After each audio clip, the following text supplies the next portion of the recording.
Hola a todos, ¿cómo están? ¿Esto en qué idioma es?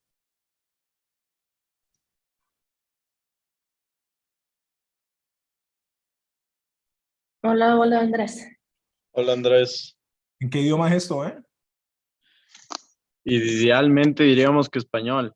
Ok, super. No, pero yo tengo algunos brasileños aquí, Ok. Andrés. English? English it is. Yes. Ok, cool. Vamos a dar, let's give like 5 minutes and then we'll jump on it. ¿Les parece? Okay, so give me 2 seconds. I'll set up the cameras and I'll be.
Sí, sí.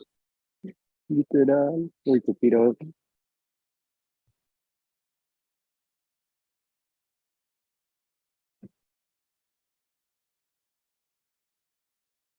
Espérate, verás ¿cómo hago para subir esta mierda?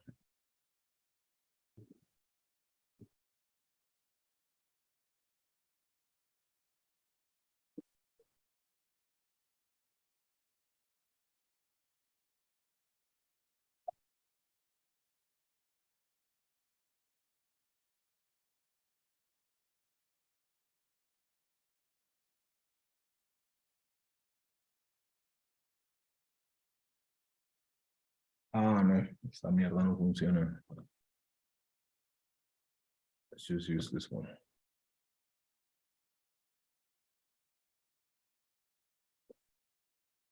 Can you send me the latest deck? Uh-huh. Yes. Either you can use this one, which is a DocSend, or this one.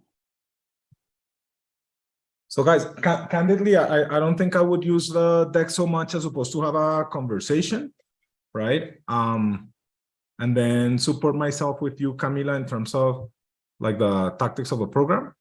So let's just give it let's give it 3 more minutes and then we'll set it up, okay? Cool. Yes, and I will be sending the deck for everyone after the call, okay?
Okay, should we start?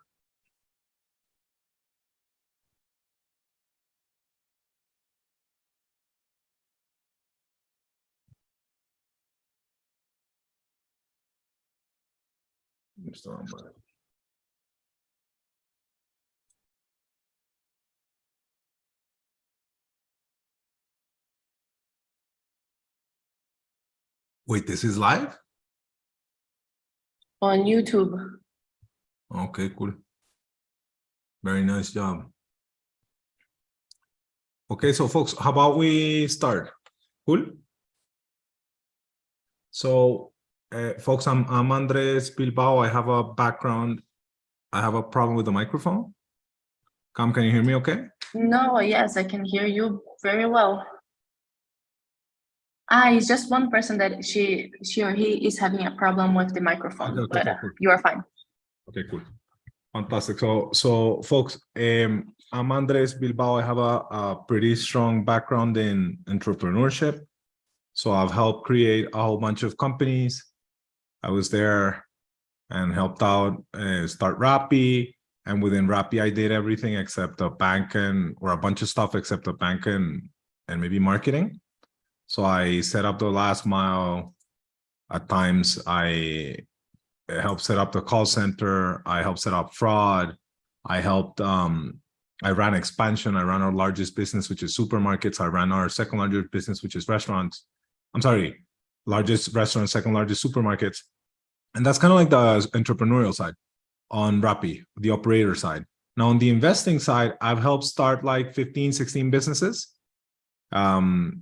A bunch of them are doing quite well. Maybe 4 haven't made it, but that's like a really, really good hit rate.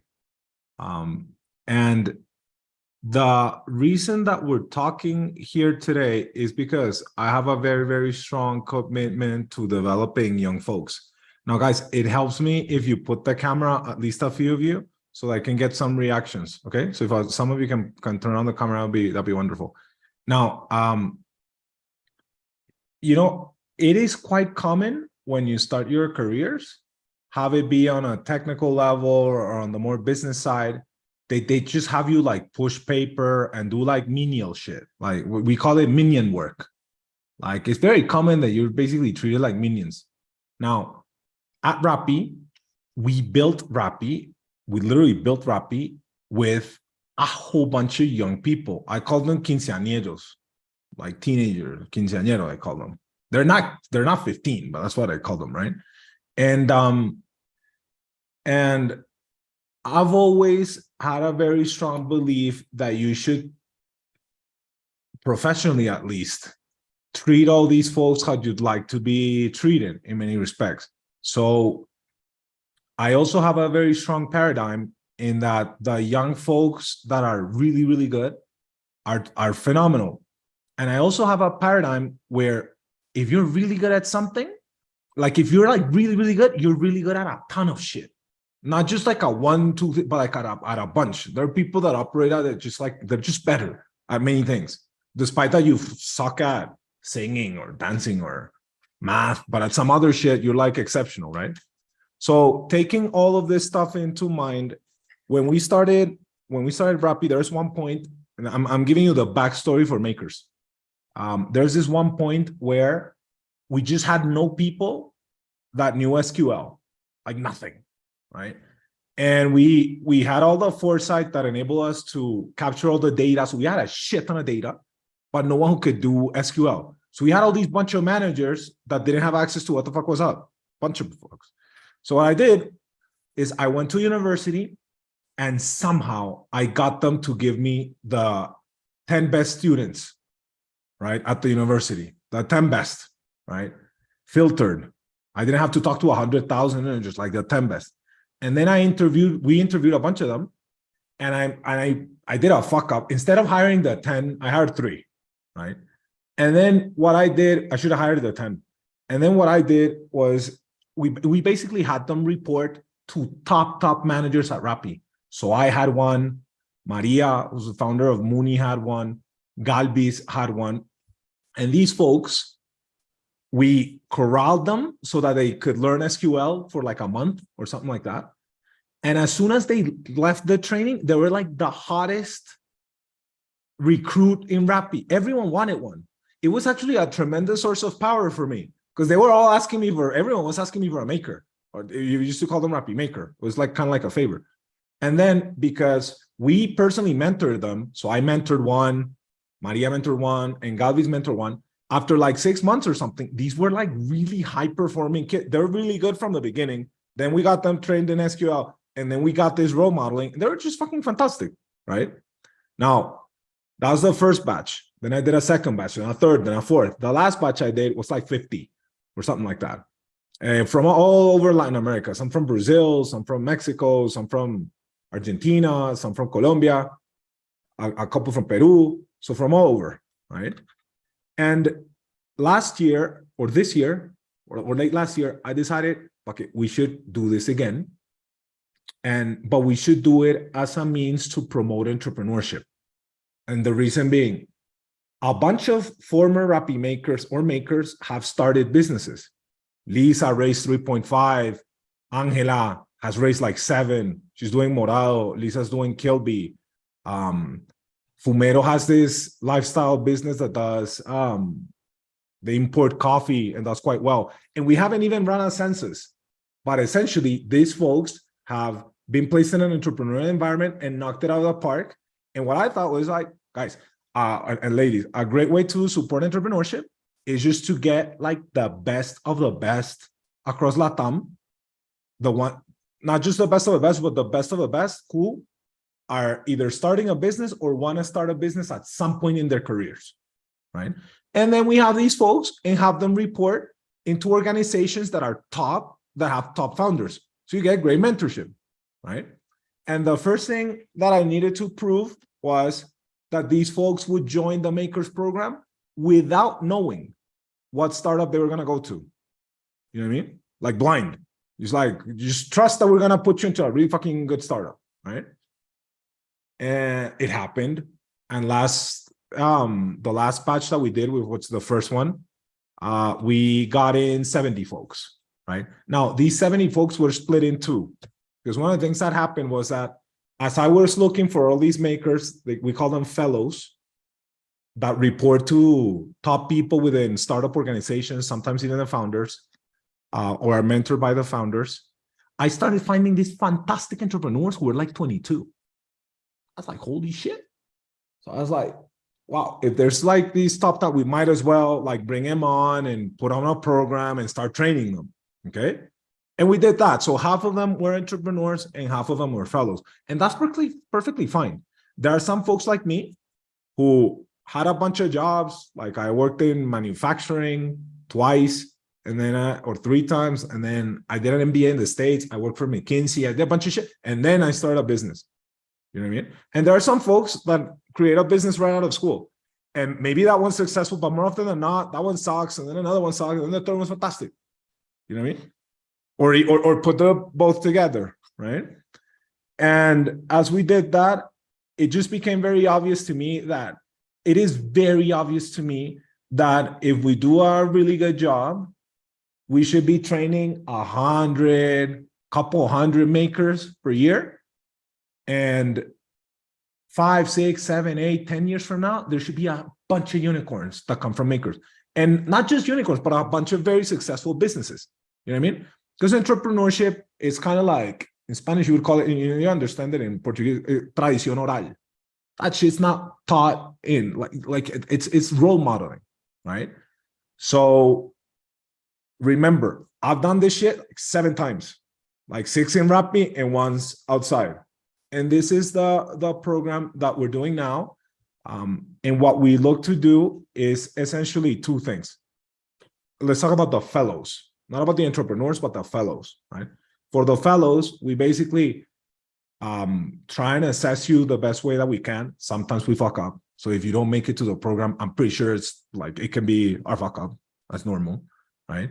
But then we use top people like Camila or Tommy Yakub, or a bunch of folks who are entrepreneurs in the making and have a really good eye for entrepreneurs. And we recruit you. And we put you in the best internships that we think are possible, right? Or that we recruit. right? And then in addition to that, we do extracurricular work. So like 3 hours a week or 4 hours a week, something like that. We try and teach you SQL.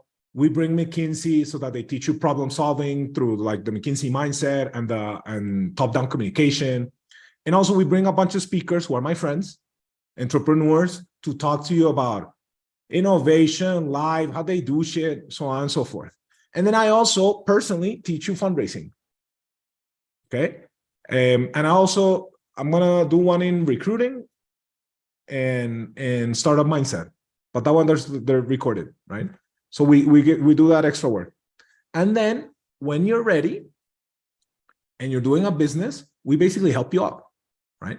And what we want is for you guys, when I say guys, I mean guys and girls, right? What I mean is for you guys to have a community before you've actually done shit.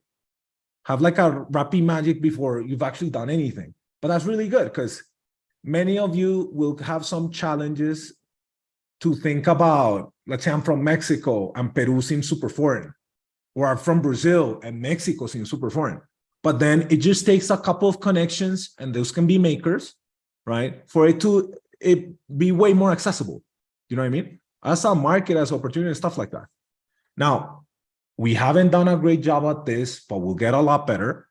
The whole idea is that the makers community is like very exclusive in terms of very top people and premium people. That we've done a pretty good job at. What we want to make sure is that the content is available for everyone. Like this is live stream, which was something we had discussed.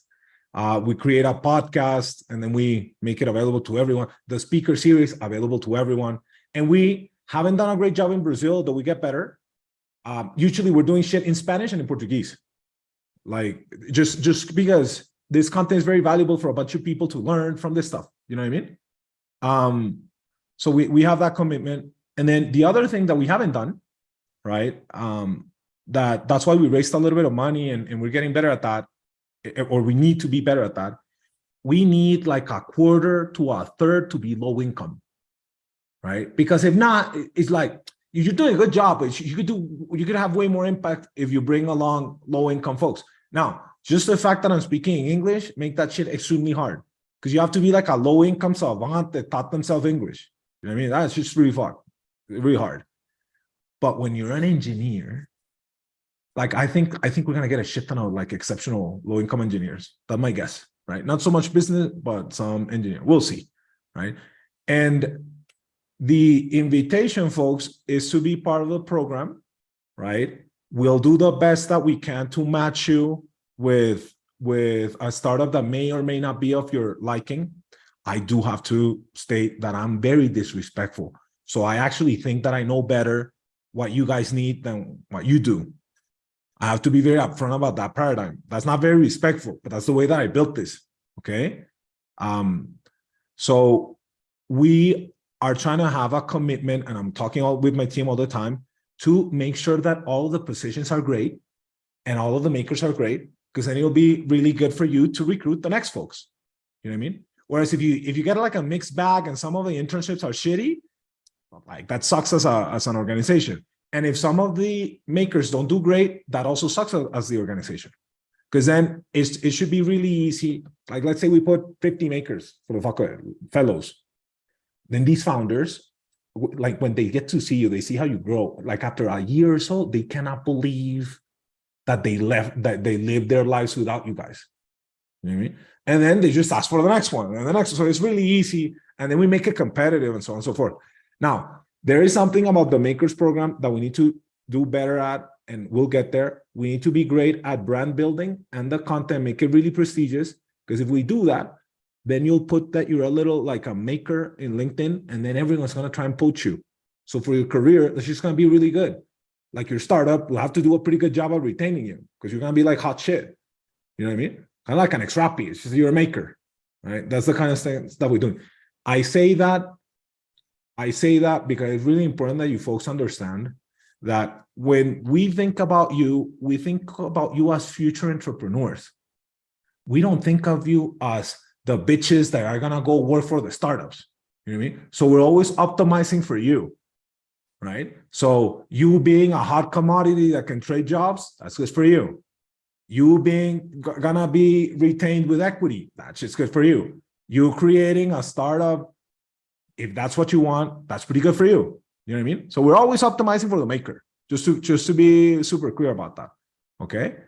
And I should say it's free, right? Because we don't expect you folks to have any money. And I personally believe that entrepreneurship education should be free because the thing is too valuable to make it restrained to people. And we're at a place in life where I can fund some of this. They're really expensive because a bunch of the people in the makers program, they're really expensive. You know what I mean? So having like top people like Camila recruiting teenagers, she's really expensive. You know what I mean? In saying that, there are some folks that support us and we should be fine.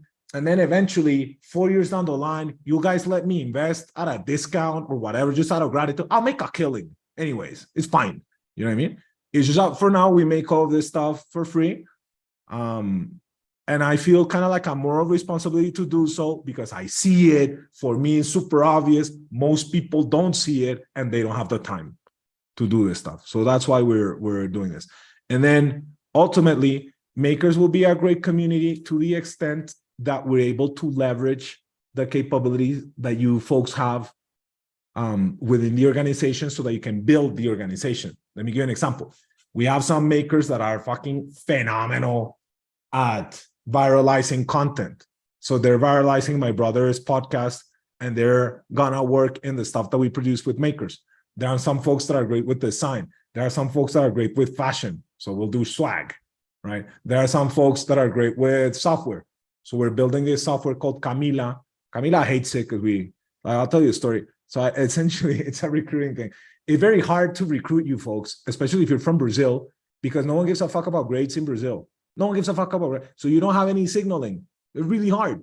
So what we did was came up with a software that where you were assessed and then your references assessed you, and all this shit is, for us, automatic. You guys input the stuff, but for us, it's automatic. And it started like this. Whenever I needed to run DD on a founder, I used to call Camila, I'd be like, Camila, run DDs in this founder. And I'd be, Camila, run DD on the other founder. And then it's like, okay, we need to automate this stuff. Just call Camila, right? That's why she doesn't like it, because it's Camila, right? And she runs it, or used to run it. And this is just one of the pieces of work that we do within makers. For me, it's very rewarding because we come up with stuff within the own organization that should help the organization. And for you folks, you've been doing stuff that is non-consequential forever, right? So you do a paper and nothing happens with that. There's no value created, like whatever, right? You fill up an assignment, like nice. But in this stuff, we do shit that actually like we use, you know what I mean? So that's the whole idea with makers. It's something that we do, again, out of the very strong belief that some very young folks right now are gonna build some really amazing shit, and we can help drive the curve from here to here, or from here to here. You know what I mean? Through role modeling. And the vast majority of the value is driven by the internships where we place you. It's just that we also like to push the mindset and push the stuff, and that's why we do all the other extra stuff. But the true value is from the mentorship that you get within hypergrowth startups. Okay, just so that we're clear about that. And we have two types of makers. There's the more businessy kind, and there's the more tech kind. We are not as polished on the tech side, right? But we will get better and better at that. The reason is because most of my friends, founders, are not from Argentina, tech people. You know how in Argentina, almost every founder is like a tech guy or lady. In Colombia, everyone's like a business founder. So we naturally have a whole bunch of that, but we're getting better and better at that. And the whole promise of makers, and this is especially important for the tech folks, is that you get entrepreneurship training and founder training. Because it's very common that they'll try and make you into an architect or like an individual contributor.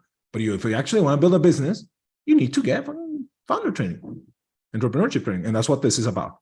Okay. So I think that Camila could do a pretty nice job of telling you like tactically how it works.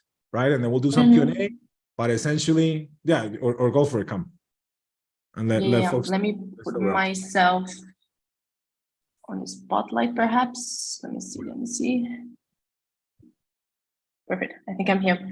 So guys, I have a pretty presentation for you that I'm going to present. This is going to be available for you after the call, but I think I will go over the main important things that you should know. So as Andres said, we have 2 different fellowships. Wait, because can you see my screen right now with the presentation? Cool, good, right?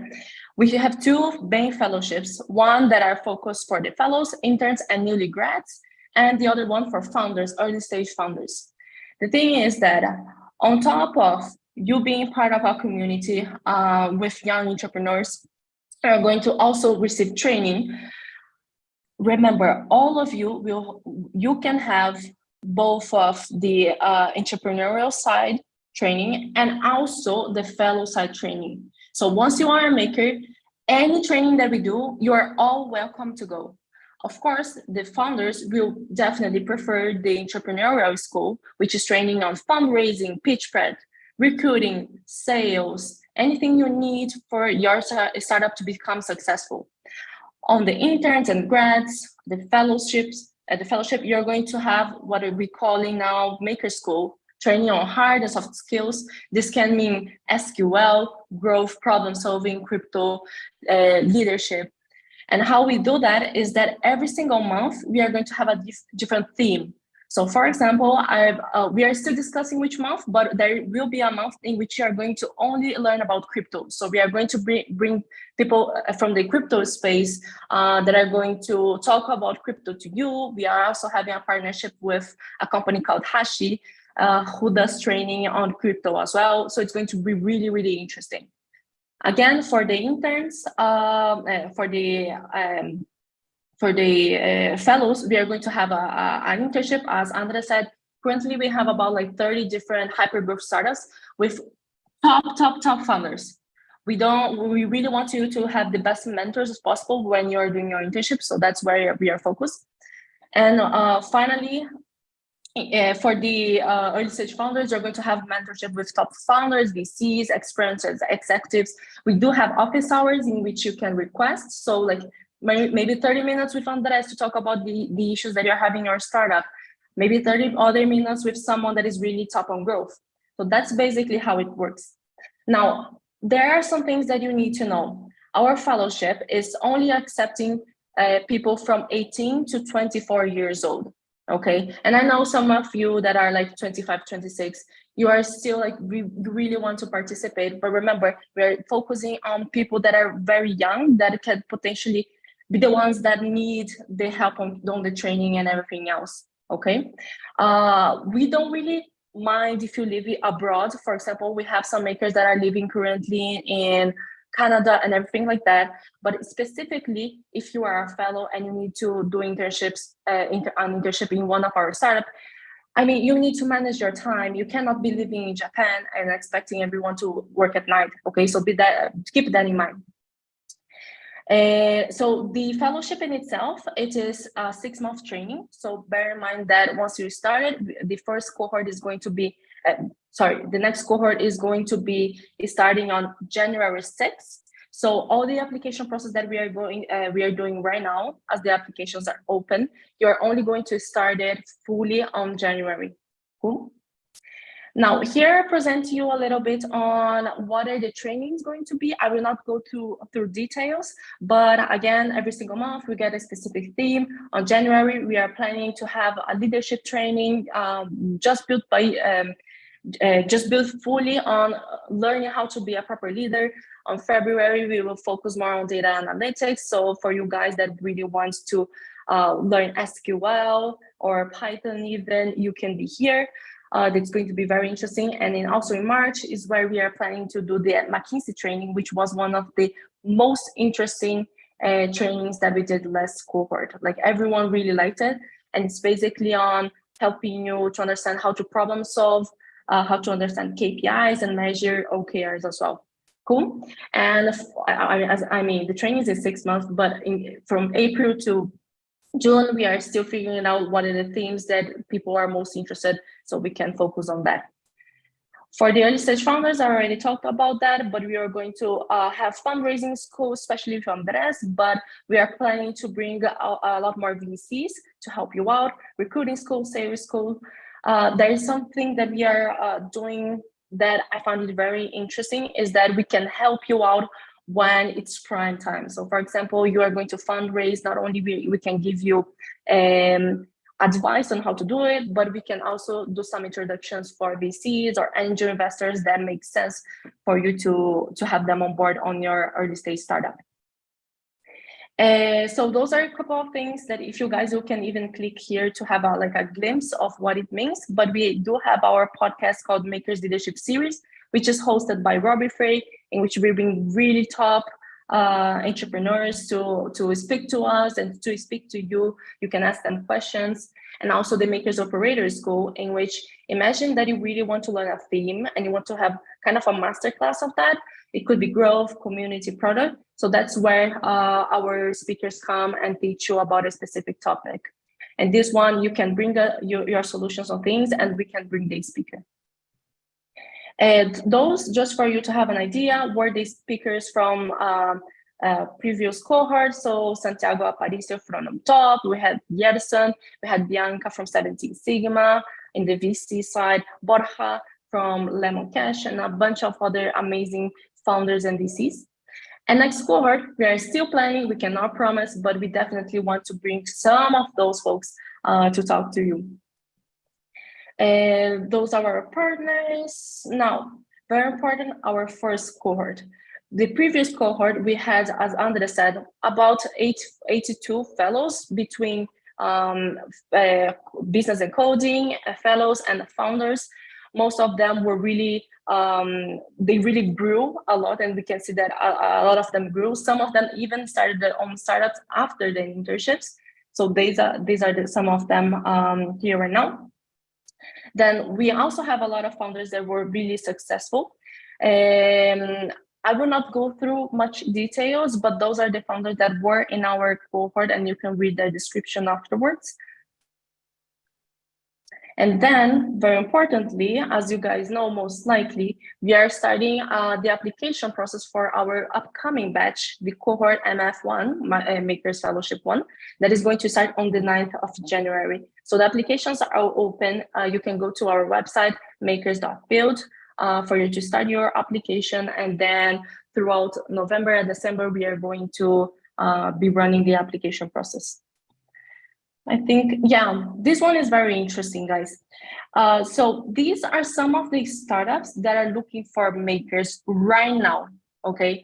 So as you can see, like Morado, who is from co-founded by Angela, is a technology business, beauty business, and they are looking for 3 makers in total. Lato here in Brazil, they are looking for 4, and some of those things that they are looking for in makers. Very quickly on the application process, this is for business and coding. It really depends. Like business fellows, you're going to do a business case. And the coding fellows, you're going to do a coding exercise in 2 different phases. And here you can see exactly how the application is going to be. And for the founders, you are going to have to prepare your pitch deck if you don't have it, and also do a video pitch for us. We collect, again, references from your previous managers, perhaps professors and peers, and interviews, and then onboarding. Andres, I think that's it. Anything else did you want us to cover? No, I think it's relevant for us to just take some questions, because I'm sure there's always stuff that we missed, and then just reiterate that this is a pretty good opportunity, especially if you one day want to start a business. Like, I think this is kind of like the best thing that is out there for this kind of opportunity. This is not for folks who wanna work in consumer products as an executive, right? They're not necessarily for folks who wanna go into corporate life. You know what I mean? which is great training, and I'm sure that there's some interest in that regard. This is for folks who wanna eventually start their own business and learn from folks who have done it before. That's who this is for. Okay. We do it with a lot of conviction, with a lot of mostly conviction, like with a lot of conviction and with kind of like a responsibility for developing the ecosystem. And that's it. So hopefully a bunch of you guys and girls will apply. And even the ones who don't, you can tell all those stories about the time that Bilbao and Camila didn't get you into makers, and then you built this massive fucking unicorn. It's fantastic. You know, that's great too. Okay. So happy to listen to your questions. Let's take a few questions. I'm sure we missed some stuff, and then we'll take it from there. Fair? Yes, I think you guys can raise hands. So you're clicking reactions and then raise hands. Can you guys see this option? Oh yeah, Victor. Yes, that's perfect. May I go? Yeah. Okay. So hi guys, my name is Vitor. I am from Brazil. I'm 22 years old, and I'm actually finishing my grad school. I study computer science at University of São Paulo, which is the best university of Brazil. And I have a question about in which of the two sides of the program I should apply, because I'm currently interning. Whatever you like, man. If I were you, I'd just apply to both, and that's fine. Okay, okay, nice. Because just to talk about, Yeah. I have an idea. Let's take more questions, but dude, you should be fine. Okay, so sorry. Okay, no problem. Thanks. Cool. Who's next? Jonathan, I think you're next. Can go. Yeah, it's very quick. I think it's the same question. I work in a startup already, and I want to be part of this, like take the value from this. So I don't know if this applies to me. It could potentially apply to you. We would love to understand, like just go through the application process, and then we'd like to understand like what you're doing at the startup, who you're reporting to, who you're working with, so on and so forth. You know what I mean? Okay. Yeah. I essentially want to make sure that you're not doing some shitty work, that no one is like mentoring you and so on and so forth. We do get requests because I have a bunch of entrepreneur friends. So we do get requests from founders to put some of their top members in the makers program, and we are happy to do it. We just want to make sure that they have a pretty good internship, and that naturally you let's just say make the bar in our subjective and sometimes inaccurate view of what like a top future founder looks like at this stage, which we may be wrong, as I said. All right. Yeah. Well, yeah, thanks. Thank you. My pleasure. Hi, Can Andres. you now, Camilo? Yeah, sorry, Camila. I'm working with two co-founders, but only I applied. Is it okay? Yeah, no issue whatsoever. Okay, perfect. Thanks.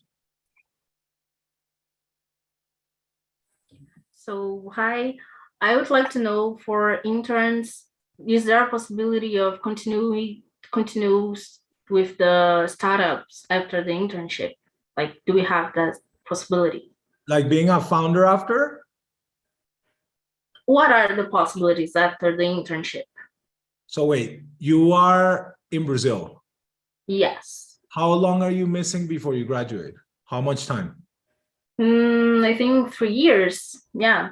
Yeah, it's because the thing with Brazil, so here, my recommendation would be that you do makers like whenever you can, but you may want to stay longer in the company. Like the expectation of all makers or the companies within makers is that they hire you. Like you get this rock star that you're trained, like what else are you going to do? You just hire them, and they're pretty cheap, you know, or inexpensive. So you just hire them. Now in Brazil, there's a problem because you guys are, for lack of a better word, highly promiscuous. She's just jumping around startup. Every time there's a little problem, some Brazilians start bitching and they just jump around, right? That's not what we like, Okay. right? What we want is for people to stay longer. At the same time, you're free to do whatever. So the expectation from the startup is a long-standing relationship. Oh, You know, that's cool. that's Yeah. that's the idea. We'll see how it goes. Usually, like makers do really, really well, but the ones that jump around, they're always Brazilian. Always. No, So sad. because of the way that the market is set up. In Colombia, for instance, if someone joins a company, they think that they're gonna like get their pension from that. So they just like, and it's that, and they never quit ever under any circumstance. You know what I mean? So Yeah. just so you have that view, okay?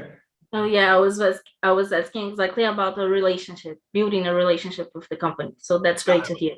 Thanks. Yeah, there's definitely that expectation. Who's next? Someone wants to do another question from the program, perhaps the training.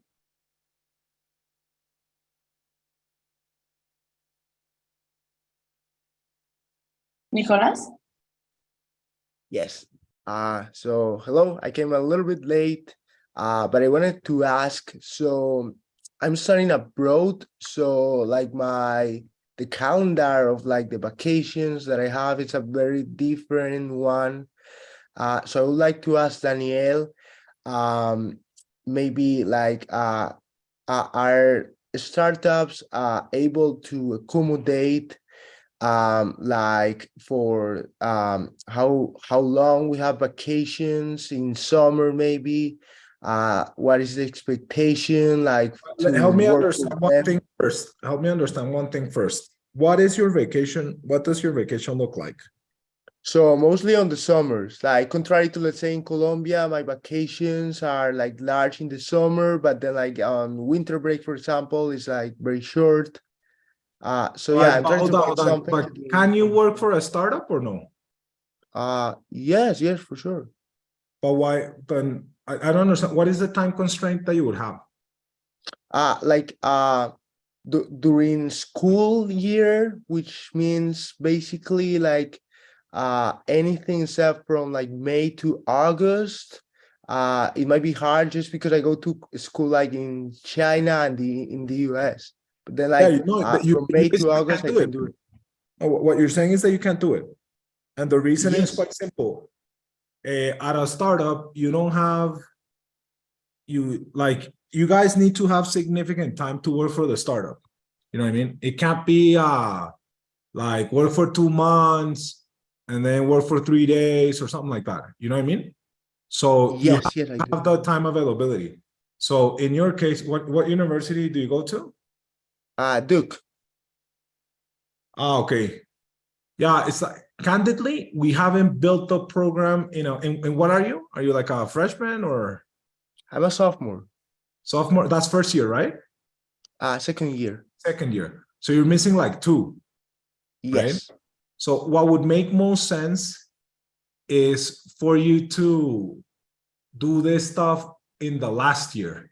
You know what I mean? And then just coast into the startup. Because the US, we haven't set this up in a way that works really well for US, right? Because you essentially need to interrupt the work at a startup to go to continue studying, right?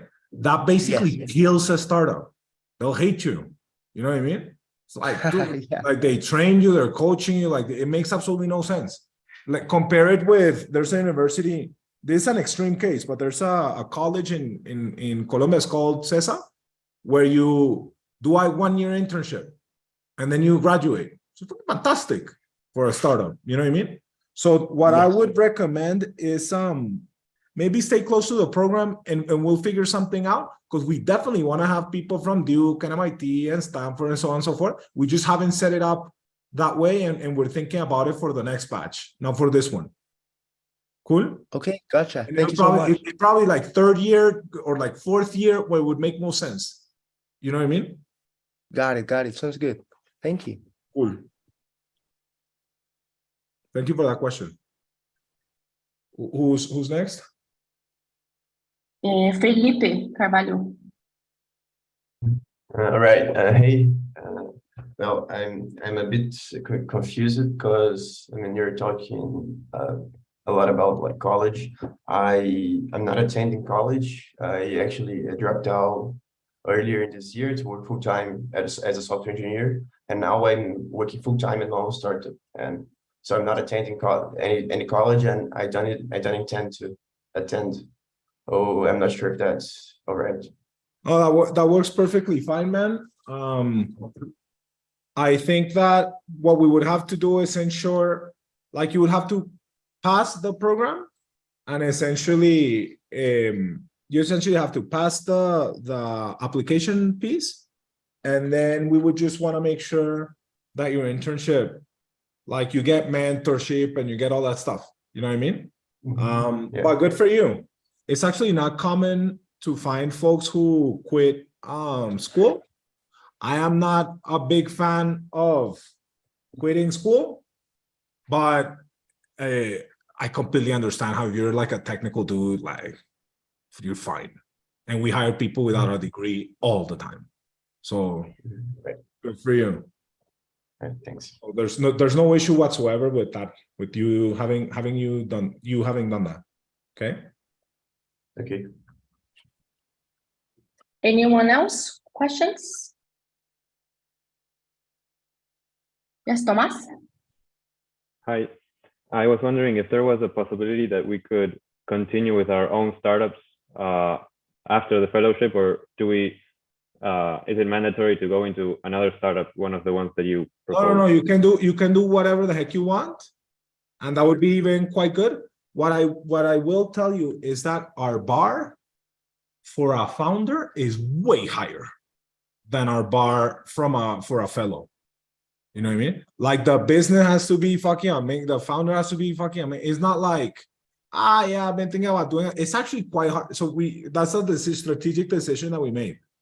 Because what happened was founders started raising money, and we basically expect us to introduce them to VCs, to coach them a bunch of shit. And if the business and the founder is not like that tight, we're just wasting time and their time. You know what I mean? So we have like a really, really high bar. Now, if you're a fellow and then start a business, like good for you.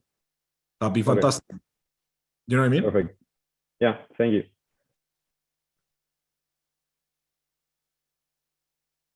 Cool. Stefania. Hi guys, so I just wanted to ask, I'm in informatics and industrial engineer. I'm already in my internship. So I don't want to get like the internship thing. I just want to get the access to the knowledge and the training. And so I don't know. It'll be available for free. You know what I mean? Where are you working right now? In Colombia. And what company? Proficient Latin America. What do they do? They provide like software solutions like globally in international, so they have a bunch of areas in development, coding, and that stuff. Got it. And another question is like, what role do you have there? What do you want, sorry? What role do you have there? Right now, I'm a DevOps engineer, but I want to like go to the like project manager, for example. We have one role at Cactus. Cactus is this company that was started by a VP of engineering at Rappi, a former VP of engineering at Rappi. She's looking for someone who does DevOps. She's a female founder who's a technical founder. I find it very hard to believe that the role that you're doing right now is better suited for you becoming an entrepreneur than reporting to Ms. Mogollon. That's my humble opinion. Okay. So given that, I would look at what's out there, and we will obviously make the information available. I think that being part of the community would be quite useful. In some specific cases, we may take makers who already have jobs.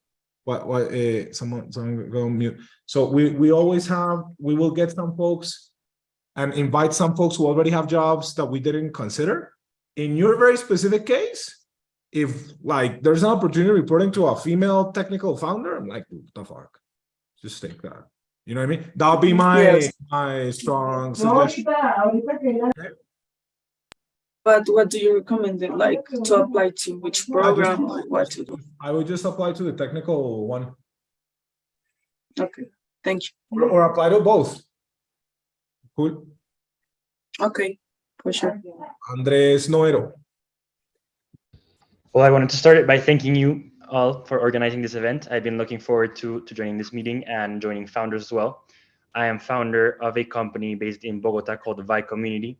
We're still in development, but we plan to launch in January. So I was going to ask about the bar you're mentioning. You mentioned a very high bar to join makers. Yeah. But I was wondering if part of that bar is to have revenue, or is it okay to still be working on launching? No, it's okay to be working on any of those. If anything, we're just really good at assessing founders. Like really good at assessing founders. So we should be fine at that. You know what I mean? We'll just look at you and see what we think. Perfect. Thank you again for opening the space. No, of course, my pleasure. Oh, sorry, I logged off the camera.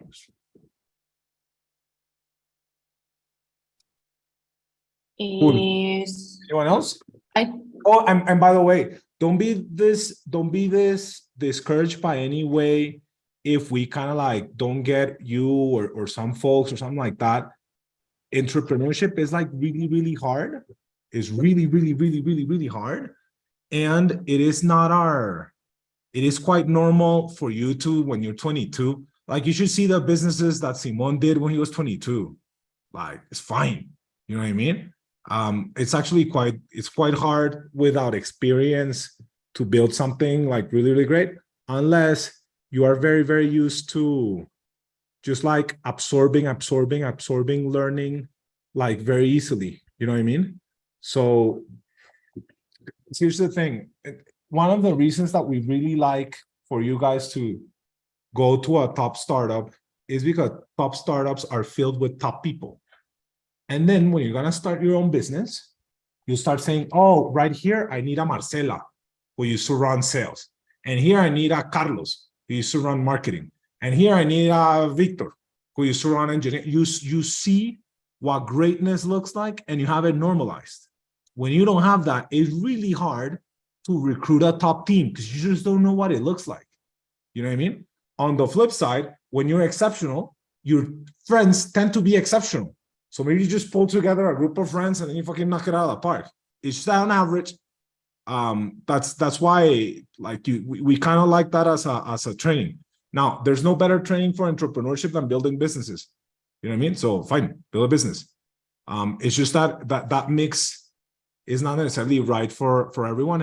And the makers that we backed, they're fucking amazing. And they I mean the founders, and they're fine. You know what I mean? I wouldn't encourage them necessarily to go work at a startup, but they have that thing which they're able to learn like crazy and absorb like crazy. You know what I mean? So I still wish you best of luck in the business, and we'll look at you very seriously. You know what I mean? Cool. Santiago.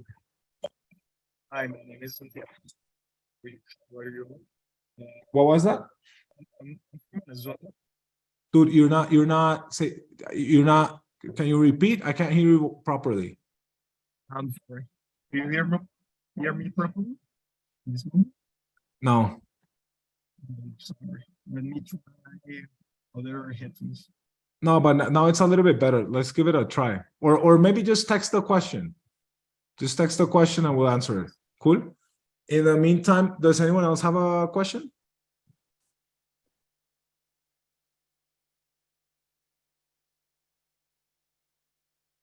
Yeah, let's go with Victor Santana then. I think that Alegria didn't ask yet, so I think she can go first. All right, thank you.